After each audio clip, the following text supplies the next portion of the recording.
Tous les matins, depuis qu'il est sorti de l'hôpital il y a un mois, Raymond Nonnenmacher accomplit le même rituel. 89. Voilà. Ben voilà, tu valides.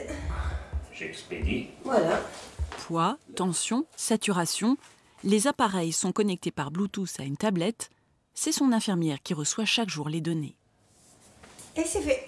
C'est super, chaque matin je fais ça et puis après on peut sortir, on peut faire les courses, on peut se promener, on peut aller à la piscine, tout, voilà. L'insuffisance cardiaque est la première cause d'hospitalisation chez les plus de 65 ans.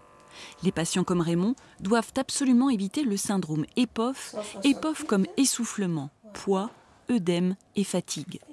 Cette expérimentation de télémédecine, appelée Prado-INCADO, doit permettre un suivi rigoureux, un historique et une réaction médicale rapide.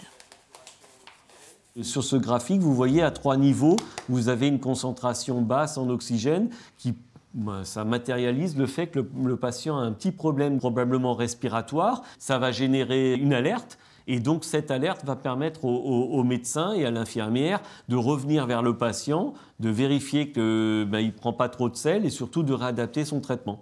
Le CHU de Strasbourg est le premier en France à avoir mis en place une filière spécialement dédiée à l'insuffisance cardiaque en réseau avec les médecins traitants et les infirmiers libéraux. L'idée, c'est de suivre 100 patients sur un an avec des objectifs médicaux, bien évidemment. Baisser le nombre d'hospitalisations, baisser les comorbidités, des objectifs aussi sur la qualité de vie du patient et aussi des objectifs économiques. L'essai est financé par la CPAM du Bas-Rhin. Il a été mis au point par une start-up alsacienne, Predimed Technologies, qui œuvre dans le domaine de l'e-santé depuis 2011. Les usages de la médecine sont en train de changer. Bien sûr, l'humain est toujours là, la technique humaine est toujours là, mais on va l'améliorer grâce à des outils collaboratifs performants.